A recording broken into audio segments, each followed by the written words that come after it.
धरती है। एक बार मेरे साथ जोर से बोलिए, एक तीर एक कमान एक सम्मान, एक तीर एक कमान, आदिवासी एक समान। देखिए, चुनाव का समय है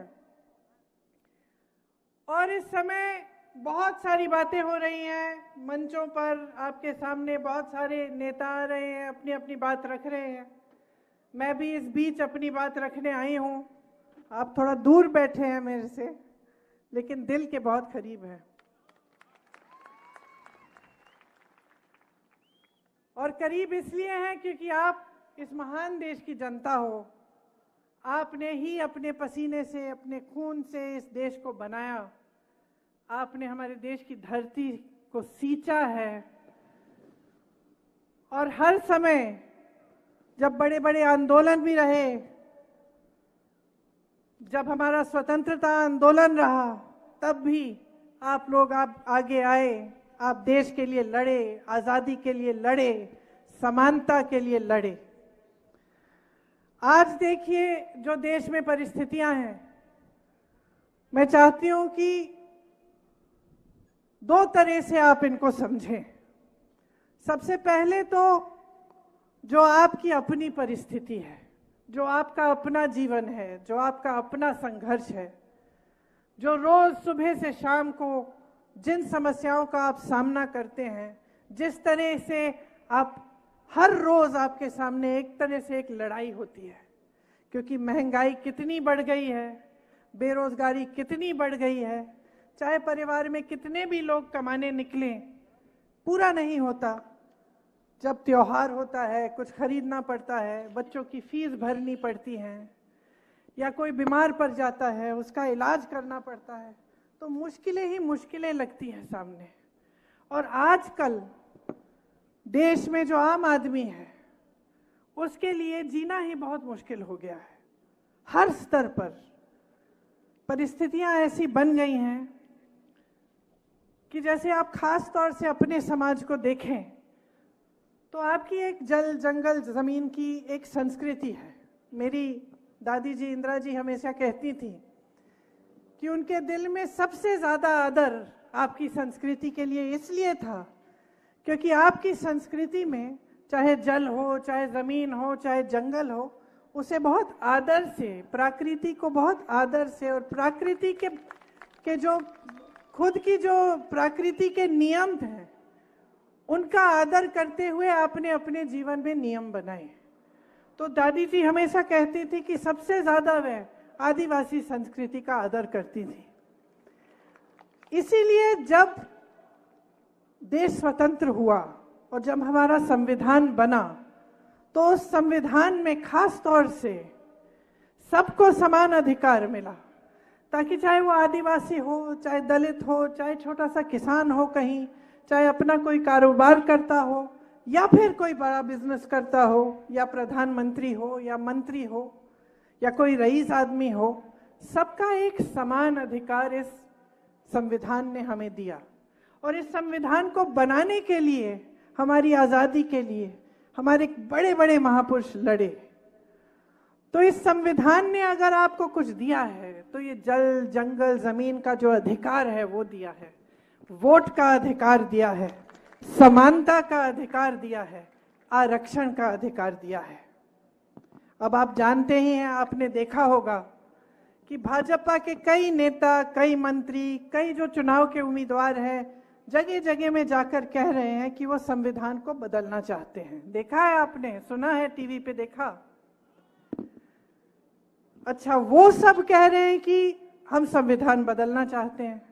मोदी जी जब मंच पे आते हैं तो कहते हैं कि ऐसी कोई बात नहीं है। लेकिन अगर आप इनका इतिहास देखो और देखो कि किस तरह से ये लोग पिछले 10 सालों से किस तरह से इन्होंने इस देश में अपना राज चलाया है, तो जो करने जा रहे हैं वो बात हमेशा वो अपने छोटे नेताओं से, मंत्रियों से कहीं कहीं बुलवा देते हैं और सबसे पहले शुरू में उस बात को नकारते हैं। तो शुरू में क्या कहते हैं कि चलो एक उम्मीदवार से कहलवा दिया, एक मंत्री से कहलवा दिया, किसी और से कहलवा दिया, और हम मना करेंगे कि भाई हम ऐसा नहीं करने जाएंगे। जैसे ही सत्ता फिर वापस आती है तो वही चीज करते हैं जिसको इन्होंने नकारा था। तो ये इनका एक पुराना सिलसिला, एक पुराना तरीका है। आज हमने देखा कि कितनी खतरनाक चीज कह रहे हैं कि इनके लोग कह रहे हैं कि संविधान को बदलेंगे। इस संविधान ने ही आपको अधिकार दिया, तो इसको बदलने का क्या मतलब है? इसको बदलने का एक ही मतलब है बहनों और भाइयों, कि ये लोकतंत्र को और भी दुर्बल बनाना चाहते हैं, कि इस देश की जनता को दुर्बल बनाना चाहते हैं। 10 सालों में उन्होंने ऐसा कोई काम नहीं किया जिससे हमारा लोकतंत्र, जिससे आपके अधिकार, चाहे आदिवासियों के अधिकार हों, चाहे दलितों के अधिकार हों, चाहे किसी आम जनता के अधिकार हों, उनको मजबूत करने का काम नहीं किया है, सिर्फ उनको कमजोर करने का काम किया है। और जितने भी ऐसे संस्थान हैं जो लोकतंत्र को बचाते हैं, जो आपको बचाते हैं, आपके अधिकारों को बचाते हैं, उनको कमजोर किया है। चाहे आप मीडिया को लीजिए, एक जमाने में जब हम लोगों की सरकार होती थी तो मीडिया हर रोज हमसे सवाल उठाती थी, हर रोज कहती थी कि भाई सरकार ये गलत कर रही है, वो गलत कर रही है। और ये अच्छा होता है लोकतंत्र के लिए। किसी ने उन्हें टोका नहीं, किसी ने उन्हें जेल में नहीं डाला, किसी ने उनका मुंह बंद नहीं किया, किसी ने उन्हें खरीदने की कोशिश नहीं की। लेकिन आज जो परिस्थितियां हैं, पूरी मीडिया बिकी हुई है, पूरी मीडिया कुछ बड़े बड़े खरबपतियों की है। आपको सच्चाई दिखती नहीं है, तो आपको कौन सी सच्चाई दिख रही है? दो अलग सच्चाइयां हैं। एक तो आपको दिख रहा है कि जो टीवी पे दिखता है कि बड़े बड़े काम हो रहे हैं, देश आगे बढ़ रहा है, हमारी अर्थव्यवस्था बहुत तेजी से आगे बढ़ रही है और सब चमकीला सुंदर दिखता है। कभी G20 की बात होती है, कभी किसी और चीज की बात होती है। जब भी मोदी जी दिखते हैं अकेले मंच पर, उनसे ये आपको पता चलता है कि कितने एक इंसान की कितनी सत्ता है, कितने बड़े नेता बन गए, यही बताया जाता है। दूसरी तरफ आपका जीवन, दूसरी तरफ आपके संघर्ष, दूसरी तरफ आप दुकान जाते हैं, मेरी बहनें जाती हैं, कुछ खरीद नहीं पा रही हैं, सब परिवार में सब काम कर रहे हैं, चाहे महिला हो पुरुष हो, कहीं ना कहीं से नौकरी तो मिल नहीं रही है, जुगाड़ करके कहीं ना कहीं से कमाई कर लेते हैं, मजदूरी कर लेते हैं, फिर भी पूरा नहीं होता। बेरोजगारी चरम पे है। 45 सालों में सबसे ज्यादा बेरोजगारी आज है हमारे देश में। और टीवी में आपको क्या दिखता है? सब सुंदर, सब चमकीला। आज सबसे आसान हो गया है आदिवासियों की जमीन छीननी, जंगल छीनने, नदी से, जो नदी के साथ में लगी हुई जमीन है उसको छीनना। हिंसा हो गई है बहुत आपके समाज के साथ, बच्चियों की तस्करी होती है, आपका उत्पीड़न होता है, कोई कुछ नहीं कहता। जगह जगह जहां इनकी सरकारें हैं, अत्याचार होते हैं आप पे। आप देखते होंगे, हमने भी देखे, वीडियो पे कभी कभी निकल आते हैं। किसी ने कुछ किया नहीं इसको रोकने के लिए, कोई आपका साथ नहीं देता, आपकी सुनवाई नहीं करता। तो ये आज पूरे भारत में आदिवासी समाज के साथ हो रहा है। आदिवासी समाज लड़ रहा है अपने अधिकारों के लिए, अपने प्रति जो अत्याचार हो रहे हैं उसके खिलाफ। यहाँ जो आपके उम्मीदवार अनंत पटेल जी हैं, ये खुद संघर्ष और आंदोलन से निकले हैं, खुद आपकी लड़ाई लड़ते हैं, आपकी आवाज उठाते हैं। शायद आपको पता नहीं होगा, बहुत चर्चा है कांग्रेस पार्टी के मैनिफेस्टो मतलब घोषणा पत्र के बारे में। इस बार हमने इसे न्याय पत्र का नाम दिया है। न्याय पत्र का नाम इसलिए दिया है क्योंकि हम देख रहे हैं, जिस तरह से आप देख रहे हैं और आपको अपने जीवन में महसूस हो रहा है कि पिछले 10 सालों से बहुत बड़ी बड़ी बातें की गई हैं, लेकिन आपके जीवन में तरक्की नहीं आई, आपको न्याय नहीं मिला।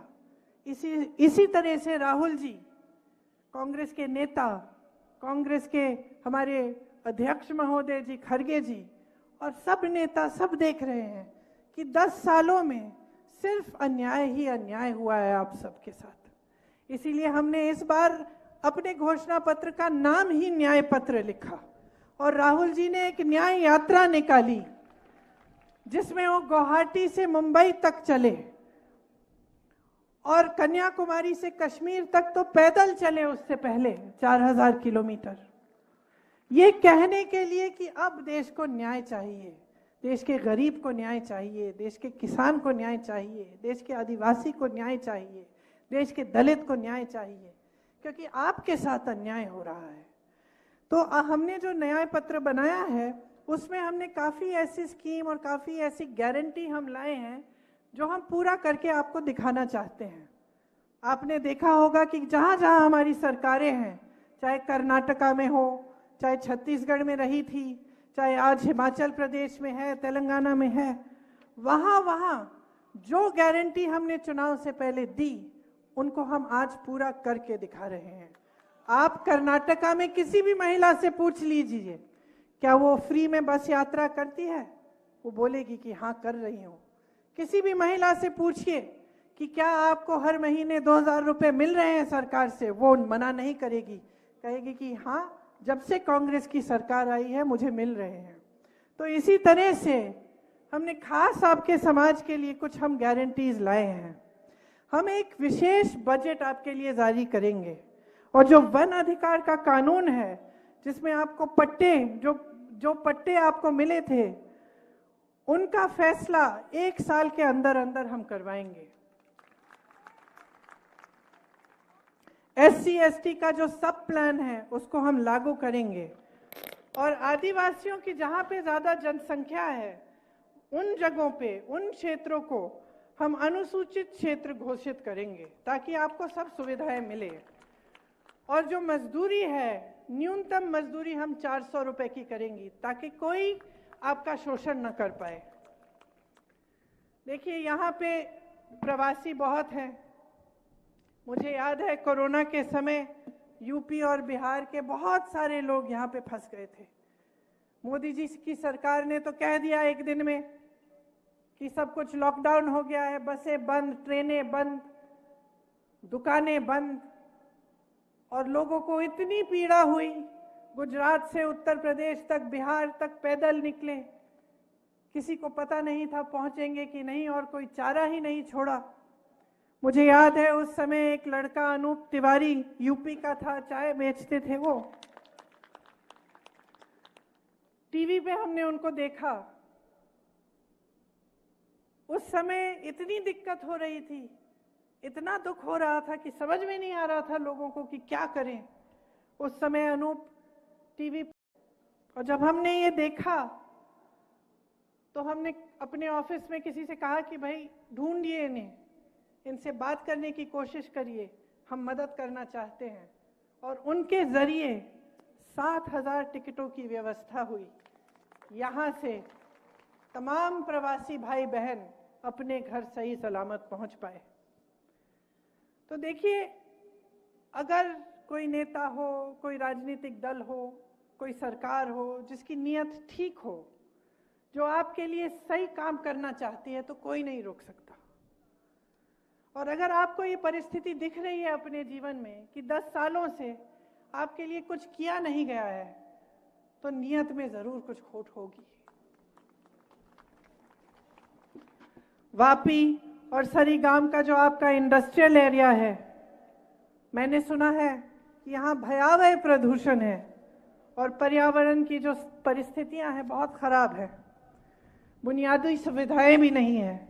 मुझे बताया गया है कि वलसाड के एक हिस्से में तो मोबाइल नेटवर्क ही नहीं आता, पीने के पानी की समस्या है, किसी को पीने का पानी नहीं मिलता। अस्टोल परियोजना में 1500 करोड़ रुपए खर्च हुए, लेकिन अभी तक पानी की सुविधा नहीं आई, एक बूंद पानी नहीं मिलता आपको। और तमाम ऐसे प्रोजेक्ट हैं जिसके जरिए आपको बताया गया था कि आपको आवास मिलेंगे, आपके लिए घर बनाए जाएंगे, वो भी आज तक नहीं पूरे हुए। मछुआरे भाई बहन हैं मेरे यहाँ, उनके लिए कोई सुविधा नहीं है। हमने अपने न्याय पत्र में खास अपने मछुआरे भाई बहनों के लिए लिखा है, और ये गारंटी है हमारी कि हम आपके आईडी कार्ड की सुविधा बनाएंगे और आपके लिए और आपकी जो नाव है उसके लिए इंश्योरेंस की स्कीम लाएंगे। जो डीजल आपको आज इतना महंगा मिल रहा है उस पे हम आपके लिए खास सब्सिडी लगवाएंगे।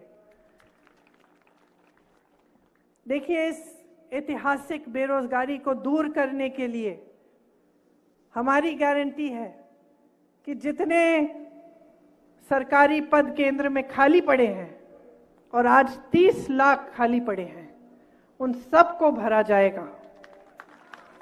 5,000 करोड़ रुपए का एक फंड बनेगा ताकि जो नौजवान है अगर वो छोटा सा अपना कारोबार शुरू करना चाहता है तो उसके लिए सुविधा होगी। जो बच्चे स्नातक पास हैं उनको 1 लाख रुपए दिए जाएंगे और एक अप्रेंटिसशिप का प्रोग्राम होगा उनके लिए, ताकि जब ये पास होते हैं, जब इनकी शिक्षा पूरी होती है, तो जब रोजगार मिलने से पहले इनको अप्रेंटिसशिप मिलेगी और इनको 1 लाख रुपए सालाना मिल जाएंगे। शहरों में हम न्यूनतम रोजगार की गारंटी देते हैं। जिस तरह से गांव में गारंटी होती थी मनरेगा की, खास तौर से कांग्रेस की सरकार ने शुरू की और शुरू में मोदी जी ने उसको खत्म करने की कोशिश की, फिर उनको समझ में आया कि ये सही प्रोग्राम है तो उसको छोड़ दिया और अभी भी है। उस तरह का प्रोग्राम हम शहरों में भी लाएंगे ताकि शहरों में भी एक जो 100 दिन की मजदूरी है वो गारंटी करेंगे। आज यहां आपके क्षेत्र में कॉन्ट्रैक्ट पर नौकरी ज्यादा है, सच बात है। रोजगार दिलवाने का काम किसी ने किया नहीं है। कांग्रेस पार्टी का हमेशा प्रयास रहा है कि रोजगार बनाए जाएं। तो कांग्रेस के राज में आपको याद होगा सरकारी रोजगार मिलते थे खूब सारे। जो ये सारी जो प्राइवेट इंडस्ट्री है कांग्रेस के ही जमाने में ही बनी और तभी सफल हुई। तो कांग्रेस का पूरा प्रोग्राम है कि आपके लिए रोजगार बनाएंगे। जो ये कमर तोड़ महंगाई है कि आज पेट्रोल 100 रुपए पार है, डीजल 90 पार है, सोना 73,000 पार, चांदी 90,000 पार, गैस सिलेंडर का तो पूछिए ही मत, 1200-1300 तक आप दे रहे थे। चुनाव आने लगा, मोदी जी ने अचानक कह दिया कि इसको 400 हो गया है। ये तो आप सोचिए, अगर चुनाव के पहले 400 कर सकते थे तो फिर आपको इतने सालों के लिए क्यों तड़प पाया? तो आप सालों के लिए 1,000 रुपए, 1,100 रुपए, 1,200 रुपए क्यों दे रहे थे सिलेंडर के लिए? क्योंकि जब चुनाव आता है तब इनको आपके प्रति हमदर्दी आती है, बाकी समय आपके बारे में सोचते नहीं हैं। जब ये आते थे चुनाव, पिछले चुनाव के प्रचार के लिए, तो आपको ये दिखाया जाता था जैसे सुपरमैन आ रहे हैं, सारी ताकत इनके पास है कि नहीं? पिक्चर देखी आपने, शक्तिमान वाला देखा? उसी तरह से आते हैं, सारी सत्ता इनके पास, अकेले अकेले ऐसे मंच पर सुपरमैन बन के। मिले क्या आपको? महंगाई मैन मिल गए, हर चीज को महंगा कर दिया। अब जब आप उनको देखेंगे मंच पे तो याद रखिए महंगाई मैन को देख रहे हैं आप, सुपरमैन नहीं है ये। और अगर इतनी ही ताकत होती इनमें जितनी ये लोग सारे कहते हैं, भाजपा के जो नेता हैं कि मोदी जी में इतनी ताकत है, सारे दुनिया के जो प्रधानमंत्री हैं, जो दुनिया के जो राष्ट्रपति हैं, इनकी तरफ देखते हैं, ये तो चाहे तो चुटकी भर में जंग बंद करा सकते हैं जो दुनिया में जंग चल रहे हैं, कहते हैं ना ऐसा। हाँ, तो चुटकी भर में बेरोजगारी कम क्यों नहीं की? चुटकी भर में आपकी महंगाई कम क्यों नहीं की? चुटकी भर में आपके पास पानी क्यों नहीं लाए? कभी सोचा है आपने कि आपको बताया क्या जा रहा है और हो क्या रहा है? आप जीवन क्या जी रहे हैं? देश का जो आम आदमी है वो जी क्या रहा है, उसके संघर्ष क्या है, इनको तो मालूम ही नहीं है। ये तो घिर गए हैं सत्ता से। इनके आसपास जो भी लोग हैं इनसे डरते हैं, इनको कुछ कहने से डरते हैं। देखिए, हमने बहुत प्रधानमंत्री देखे हैं, परिवार में भी प्रधानमंत्री रहे 2, सत्ता को देखा है, समझते हैं कि सत्ता में क्या होता है। सारे चमचे आसपास आ जाते हैं, आ जाते हैं कि नहीं? सब वही कहते हैं जो आप सुनना चाहते हैं। और अगर नेता समझदार न हो, अगर नेता में ज्यादा अहंकार हो, और अगर नेता आपको अपने आप को सर्वोपरि समझता है, तो वो नेता आस्ते आस्ते खुद भटक जाता है। तो आज के दिन जब हमारे देश के प्रधानमंत्री इतने अहंकारी हैं, आप मुझे बताइए, कोई उनको कुछ कह नहीं सकता। उनको कैसे मालूम होगा कि आपकी परिस्थितियां क्या हैं? आपके बीच तो आते नहीं हैं। आपको याद है इंदिरा जी आती थी, राजीव जी आते थे, मैं खुद उनके पीछे पीछे जाती थी, बच्ची थी। गांव में डांट खाते थे, अपने ही संसदीय क्षेत्र में अमेठी की महिलाएं डांट देती थी कि अच्छा है भैया, हम प्यार तो करते हैं आपसे, लेकिन हमारी सड़क बना दो पहले। और वो नाराज नहीं होते थे, कभी नाराज नहीं होते थे, प्यार से बोलते थे कि बहन कर दूंगा, मैंने इसका ऑर्डर दे दिया है, कुछ समय तो दे दो मुझे, हो जाएगा। ये थी हमारी परंपरा, और ये हमारी पुरानी परंपरा है देश की। इंदिरा जी तो कितना आई। मैं छोटे से छोटे आदिवासी गांव में जाती हूँ, छोटे से छोटे घर में मुझे एक महिला मिलती है, बूढ़ी सी, बताती है कि मैंने आपके लिए, आपकी दादी जी के लिए मैंने खीर बनाई थी। और मुझे खुद ताज्जुब होता है कि दादी जी उस जमाने पे पहुंची कैसे? हम तो हेलीकॉप्टर लेके, फिर गाड़ी में जाके, फिर कैसे पहुंचे वहां? वो कैसे आती थी जब वो साधन ही नहीं थे उस समय इतने? लेकिन वो पहुंचती थी, क्योंकि यही हमारे देश की परंपरा रही है। अहंकार की परंपरा नहीं रही है। हमारे देश की जो परंपरा है, महात्मा गांधी जी से लेकर सारे नेताओं की, वो यही रही है कि जनता सर्वोपरि है, कि इस देश का किसान सर्वोपरि है। आज किसान को देखिए, आंदोलन करता है, दिल्ली आकर लाखों किसान बैठते हैं सर्दी में, उनकी बिजली काटी जाती है, पानी काटा जाता है, मोदी जी घर से नहीं निकलते, पूछते नहीं हैं। 600 किसान शहीद हो जाते हैं। कुछ किसानों को एक भाजपा का मंत्री कुचल देता है अपनी जीप के नीचे, मोदी जी फिर भी कुछ नहीं कहते हैं, सुनवाई ही नहीं होती। वो कानून तब बदले जाते हैं, तब वापस लिए जाते हैं जब चुनाव आने लगता है। बस चुनाव की परवाह है बहनों और भाइयों, सत्ता की परवाह है, आपकी परवाह नहीं है। आज किसान खेती के हर सामान पर जीएसटी दे रहा है। इतनी महंगाई हो गई है उसके लिए कि खेती से कमाई ही नहीं हो रही है। ऊपर से बड़े बड़े खरबपति मित्र जो हैं मोदी जी के, उनको सारी खेती की सारी वो दे रखी है, और बड़े बड़े उद्योग सारे दे रखे हैं देश के, और देश के बंदरगाह दे रखे हैं, देश के एयरपोर्ट दे रखे हैं, सब कुछ, सारी देश की संपत्ति उनको दे रखी है। देश का किसान कर्ज लेता है, 10,000 रुपए, 50,000 रुपए, 1 लाख रुपए के लिए आत्महत्या करता है। मैं गई हूं ऐसे किसानों के घरों में। यूपी में ललितपुर में किसान के घर गई थी, बेटी रो रही थी, आंसू रुक ही नहीं रहे थे। पिता ने 1 लाख रुपए के लिए आत्महत्या कर ली। खड़े हुए थे लाइन में खाद लेने के लिए कि खाद मिल जाएगी, कुछ कमाई हो जाएगी। 3 दिन खड़े रहे वितरण केंद्र के बाहर।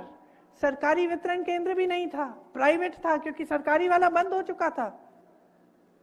खड़े रहे, घर नहीं आई। बेटी कहती रही पानी पी लो, कुछ खा लो। नहीं, अगर मैं लाइन छोड़ूंगा मुझे खाद नहीं मिलेगी। घर आते हैं, कुछ नहीं मिला, घर आते हैं आत्महत्या कर लेते हैं। दूसरे एक किसान लाइन में ही मर जाते हैं। 10,000 रुपए के लिए, 50,000 रुपए के लिए, 1 लाख रुपए के लिए। और मोदी जी के खरबपति मित्र, उनके लिए मोदी जी ने 16 लाख करोड़ रुपए माफ कर दिए। 16 लाख करोड़ रुपए का कर्ज उनका माफ, और किसानों के लिए 1 रुपया कर्ज माफ नहीं किया। कैसी सरकार चल रही है देश में? अपने आप से पूछो। कोई ये नहीं कहता कि उद्योगपतियों को आगे मत बढ़ाओ, बढ़ना चाहिए, रोजगार मिलेगा, चलो आगे बढ़े। लेकिन कभी पहले इस पूरे देश के इतिहास में ऐसा हुआ है कि 5-6 उद्योगपतियों को सारी देश की संपत्ति पकड़ा दी है? देश के बैंक देश का पैसा 16 लाख करोड़ रुपए उनको माफ। 15,000 करोड़ का गन्ने का बकाया होता था यूपी के किसानों का कोविड से पहले ही। 15,000 करोड़, इनको आपने 16 लाख करोड़ माफ कर दिए। 15,000 करोड़ का जो गन्ने का बकाया था वो भी नहीं दिया। उसके बजाय 20,000 करोड़ रुपए इन्होंने नए संसद को बनाने में लगा दिए, जबकि अच्छा खासा संसद था। तो सोचिए सरकार सोच क्या रही है, इसकी नीयत क्या है, किसके लिए चल रही है? इस देश के गरीब के लिए चल रही है? इस देश के मिडिल क्लास के लिए चल रही है? इस देश के अधिकारी के लिए चल रही है जो पेंशन मांग के थक गया? कांग्रेस की जहां जहां प्रदेश की सरकार है वहां आज ओपीएस लागू है, भाजपा की सरकारों में लागू ही नहीं है। अधिकारी घबरा रहे हैं, कह रहे हैं हम नौकरी के लिए जब गए थे तो हमें यह आश्वासन था कि रिटायर होंगे तो हमें पेंशन मिलेगा, कि हमारा जीवन अब सुरक्षित है। आज परिस्थितियां क्या हैं? पता नहीं कि पेंशन के पैसे कहां जा रहे हैं, किसमें डाले जा रहे हैं। घबराहट होती है। तो हर स्तर पे आप देखिए, चाहे किसान के साथ, चाहे आदिवासी के साथ, चाहे दलित के साथ, चाहे महिलाओं के साथ, हर स्तर पे झूठ का बोलबाला है। बस हम ये करेंगे, हम वो करेंगे, हम महिलाओं को स्वतंत्र बनाएंगे, ये करेंगे, पैरों पे खड़ा करेंगे। कुछ नहीं हो रहा है। महिलाओं पर अत्याचार होता है, मोदी जी मुंह फेर लेते हैं। बार बार हमने यही देखा, हाथरस में हुआ, पलक भी नहीं झपकाए। उन्नाव में हुआ, जिसने अत्याचार किया उसको बचाया। उसके बाद ओलंपिक वाली जो हमारी मेडलिस्ट हैं, जब ओलंपिक का मेडल जीत के आई तब मोदी जी ने घर बुलाया, चाय पिलाई, फोटो खिंचवाई। जब वही लड़की सड़क पे बैठ के कहती है मुझे न्याय चाहिए, मेरे साथ गलत हुआ है, मेरे साथ अत्याचार हुआ है, मोदी जी का घर 1 किलोमीटर दूर भी नहीं है, निकल के भी नहीं आते, उसको तब बुलाते नहीं है चाय पे। फिर पूरे देश के सामने बड़े बड़े मंचों पर सारी भाजपा की महिला नेत्रियां मोदी जी पे माला लगाकर कह रही हैं कि मोदी जी ने आरक्षण दे दिया है महिलाओं के लिए। सच्चाई क्या है? जो महिलाओं के लिए आरक्षण दिया है संसद में, वो 5-6 सालों तक मिलेगा ही नहीं। वो नाम के वास्ते दिया है। स्कीम्स जो दी हैं आपके विकास के लिए, नाम के वास्ते हैं। अगर नाम के वास्ते नहीं होती तो आपको दिखती ना जमीन पे, तो आपके जीवन में तरक्की आती। वहां 16 लाख करोड़ रुपए देश के दे दिए, संपत्ति दे दी, बंदरगाह दे दिए, हवाई अड्डे दे दिए। यहां क्या दिया? 5 किलो राशन का बोरा। और इस 5 किलो राशन के बोरे पे कहते हैं कि आपका भविष्य बनेगा।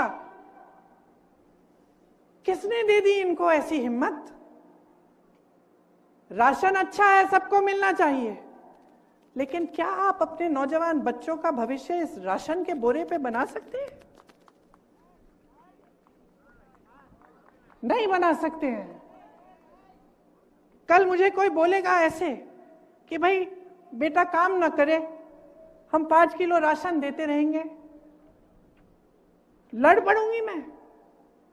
क्योंकि हम सब चाहते हैं कि हमारे बच्चे बड़े हों, काम करें, रोजगार करें, कमाई करें, भविष्य उनका उज्जवल रहे। आज कुछ काम करें, कल प्रमोट होकर कुछ और करें, कुछ बड़ा करके दिखाएं।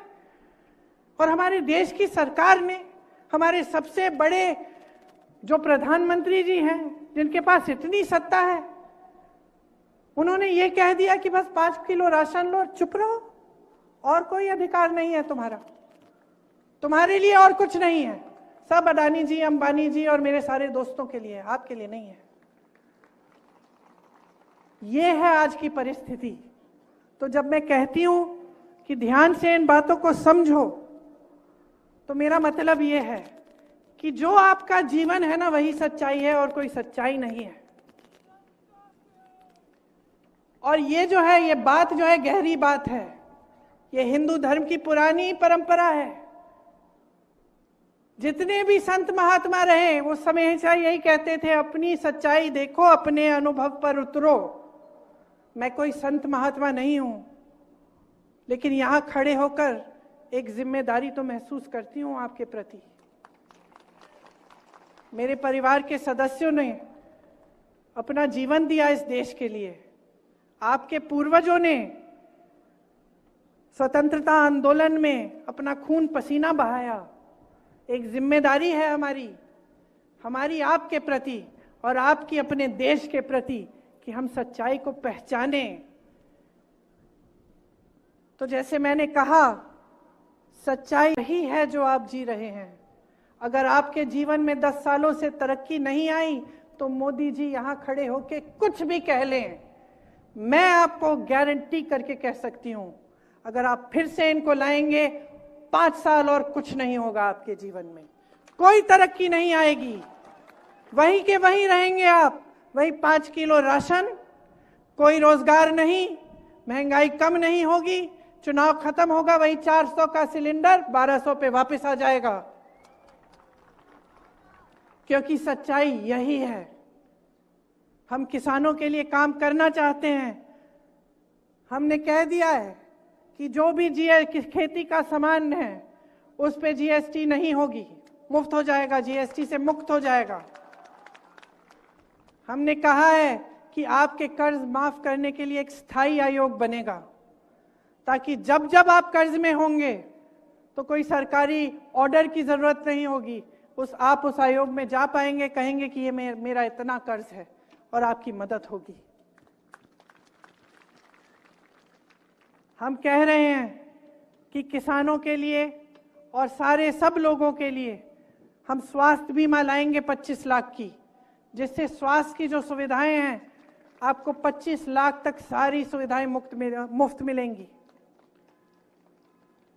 राजस्थान की हमारी सरकार थी, राजस्थान में ये करके दिखाया हमारी सरकार ने। हम ऐसे नहीं बोल रहे हैं जिस तरह से आपके सामने वादे किए जाते हैं। जैसे मैंने कहा, आज सब खरबपतियों के लिए हो रहा है।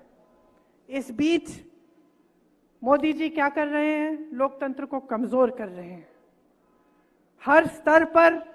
जैसे मैंने पहले कहा, आपके अधिकारों को कमजोर कर रहे हैं और विपक्ष पर एक भयानक हमला कर रहे हैं। कह रहे हैं कि विपक्ष के जो जितने भी नेता हैं सब भ्रष्ट हैं, सिर्फ मोदी जी ही ईमानदार और पाक हैं बस। कांग्रेस पार्टी के तो बैंक के खाते बंद करा दिए इन्होंने, 2 मुख्यमंत्री जेल में डाल दिए, संसद से मेरे भाई को बाहर तो निकाल ही दिया था, उनके साथ साथ 150 तक के तकरीबन सांसद निकाल दिए, इस सेशन में बाहर निकाल दिए। इनके पास अपार धन है, इकट्ठा कर लिया है इन्होंने, अच्छी अच्छी स्कीमें ये लाए भ्रष्टाचार करने की, उसके बारे में आपको बताऊंगी। अपार धन इकट्ठा कर लिया है, अपार मीडिया का साथ है और अपार सत्ता है। तो मैं चाहती हूं कि आप पहचानिए कि आज देश में एक तरफ ये अपार मीडिया, ये अपार सत्ता, ये अपार धन, और दूसरी तरफ सत्य की लड़ाई है, दूसरी तरफ सच्चाई है, दूसरी तरफ हम सब लड़ रहे हैं आपके लिए कि आप कमजोर ना हो और आपका लोकतंत्र बना रहे, ताकि आपके अधिकार इस देश में हमेशा बने रहे और मजबूत रहे।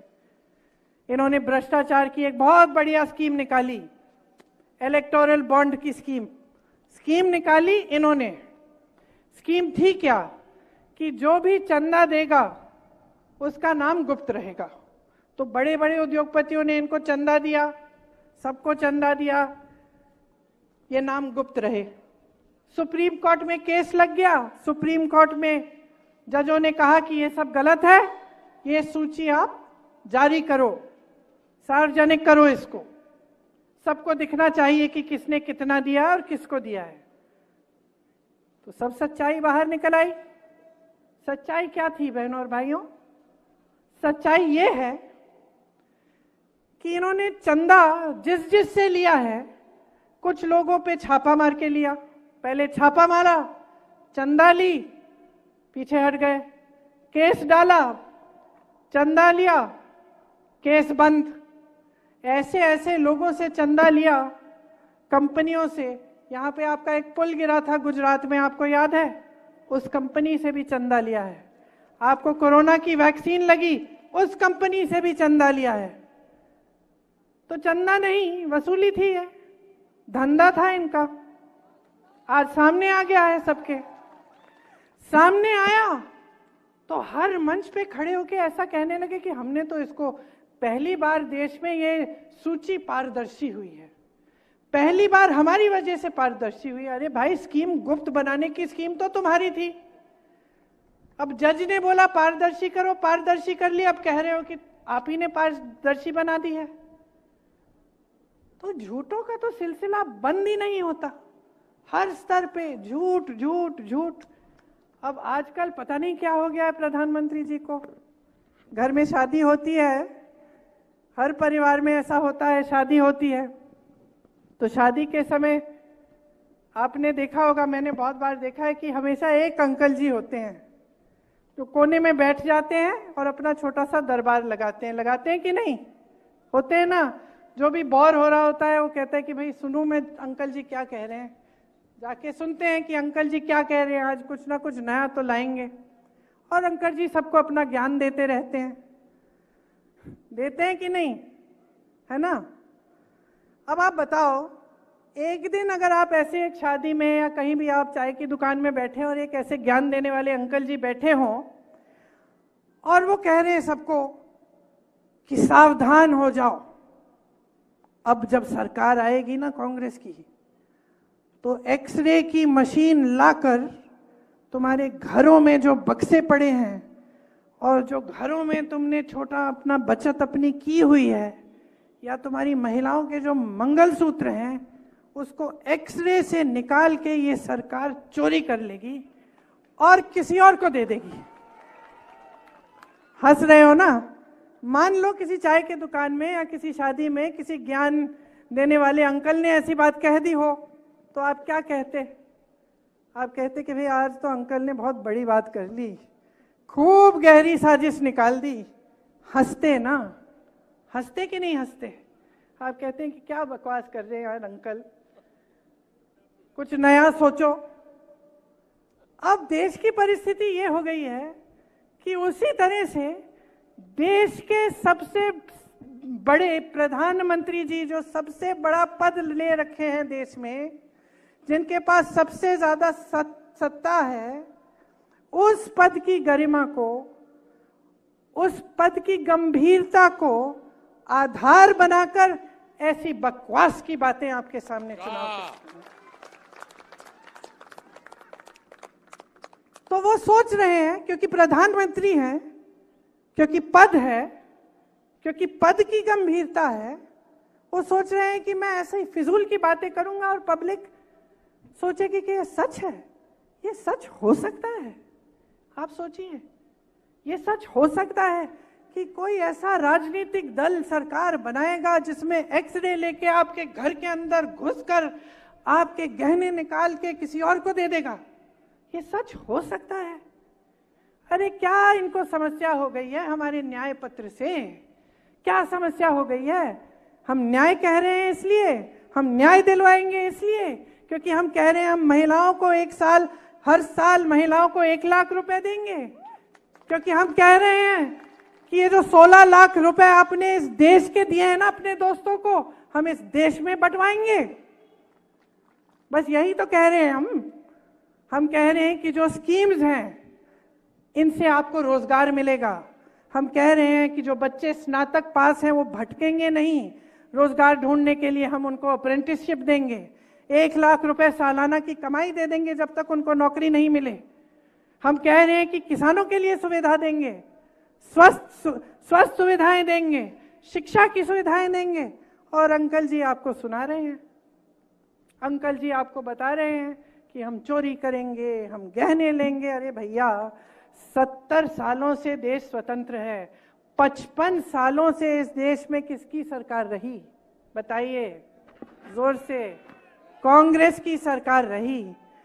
कभी किसी सरकार ने ऐसी कोई स्कीम निकाली जिससे कोई एक्सरे मशीन आपके घरों में आकर आपके गहने ले जाए? बताइए। तो क्या हो गया है मोदी जी को? कॉन्फिडेंस तो नहीं हिल गया है? घबरा तो नहीं रहे कि बहकी बहकी बातें कर रहे हैं हर जगह जाके। मतलब मैंने कल टीवी चलाया, मुझे तो यकीन ही नहीं हुआ कि ये देश के प्रधानमंत्री बोल रहे हैं। मैंने सोचा किसी ने गलत वो वीडियो मॉर्फ करके कर दिया होगा।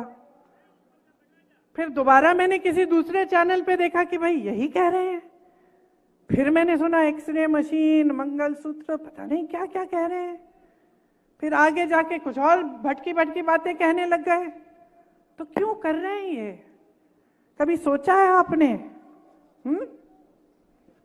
क्या सोचा है? उम्र का तकाजा ये भी है।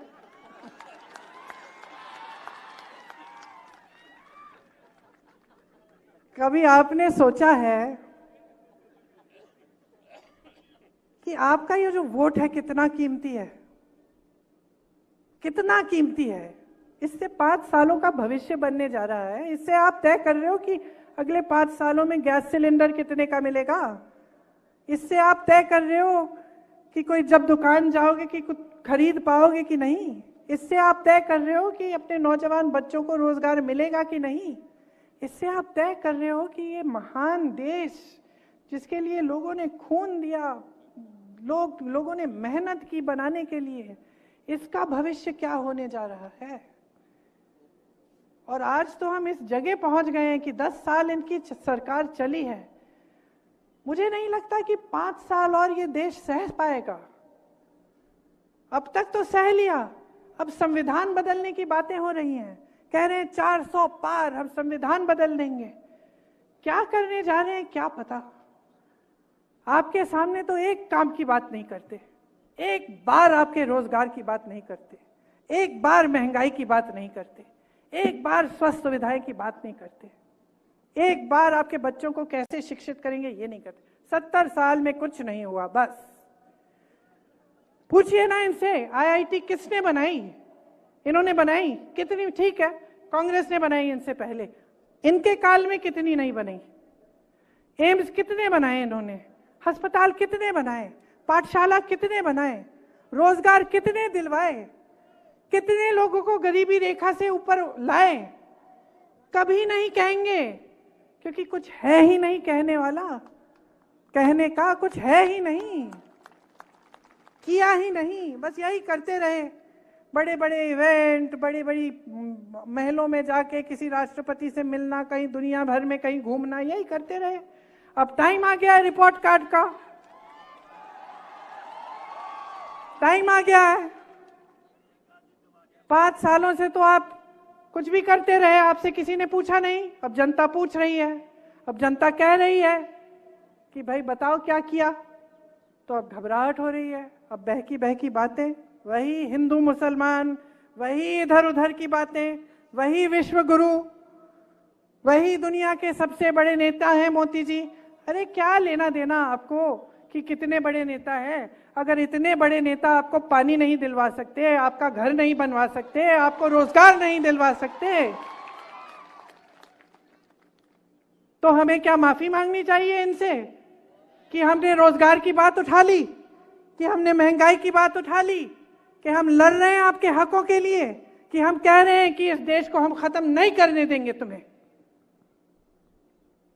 माफी मांगे ये आपसे मांगे। हर बार मंच पे आए माफी मंगवाओ कि हमारे सामने खड़े होकर आपने ऐसी उल्टी शुल्टी बातें, आपने ऐसी हल्की बातें कैसे कर डाली। आप माफी मंगवाओ, पूछो इनसे। कोई जिम्मेदारी नहीं होती प्रधानमंत्री की देश के प्रति, कोई जिम्मेदारी नहीं होती जनता के प्रति कि जनता के सामने मंच पे खड़े हो सच बोलो। यही जिम्मेदारी होती है। ये दिल में लेके ये जिम्मेदारी उठाते हैं प्रधानमंत्री। मैंने देखे हैं ऐसे प्रधानमंत्री। और मैं ये नहीं कह रही हूं कि सिर्फ मेरे परिवार के सदस्य थे। हाँ, इंदिरा जी थी, मर गई देश के लिए, शहीद हो गई देश के लिए।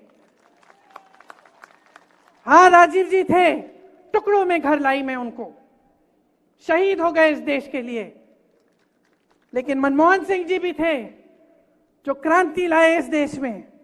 कांग्रेस पार्टी को ना देखे तो वाजपेयी जी भी थे जो सभ्य इंसान थे कम से कम।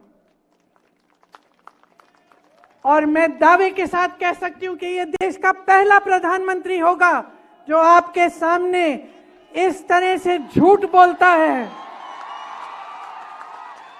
जिसके दिल में इतनी भी भावना नहीं है कि मैं जनता के सामने बोल रहा हूं, मेरे मुंह से सच निकलना चाहिए। इन्होंने कितनी गाली दी हमारे परिवार को, इससे हमें कोई परवाह नहीं है। किसी को नहीं छोड़ा, माँ को नहीं छोड़ा, पिता को नहीं छोड़ा, दादी को नहीं छोड़ा, दादा को नहीं छोड़ा, परदादा को नहीं छोड़ा, भाई को नहीं छोड़ा, पति को नहीं छोड़ा, कोई बात नहीं करते रहे। 56 इंच का इनका सीना नहीं है, इनका सीना नहीं है, लोहे के सीने हैं हमारे। करते रहे, लेकिन देश के सामने इस तरह के झूठ बोलना, इस स्तर पे आना देश के सामने कि कोई राजनीतिक दल आके एक्सरे लेकर आपके घर में घुस के, मतलब मजाक की बात है।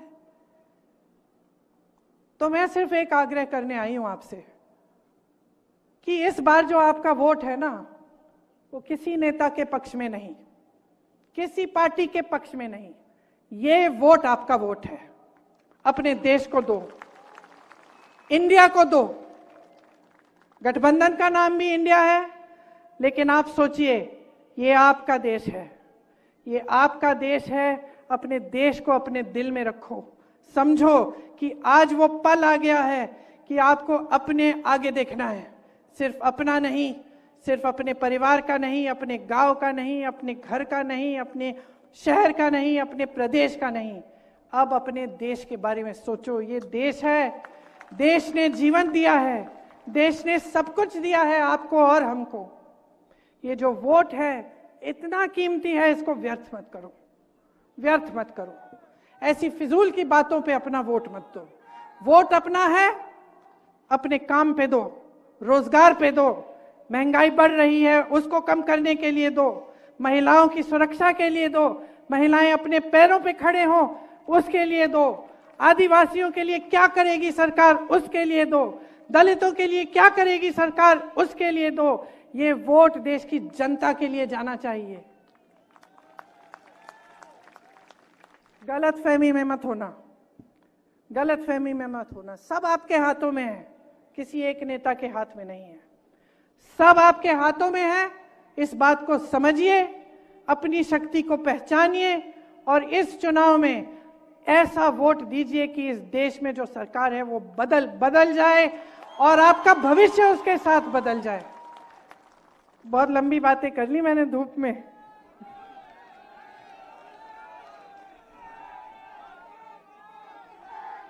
सही बोला कि नहीं? सही बोला? याद रहेगी बातें? जब पोलिंग में जाओगे आप अपना वोट डालने, 2 मिनट के लिए रुक के सोचो कि ये वोट किस लिए है। और याद रखो कि जब कांग्रेस को वोट डालोगे तो अपने ही पक्ष में अपने लिए वोट डाल रहे हो। आप सबको बहुत बहुत धन्यवाद। बहुत गर्मी में मेरी बातें सुनी। जय हिंद। एक बार जोर से मेरे साथ, जय हिंद, जय हिंद, जय हिंद, जय हिंद, जय हिंद, जय हिंद। अंकल जी की बात मत मानना।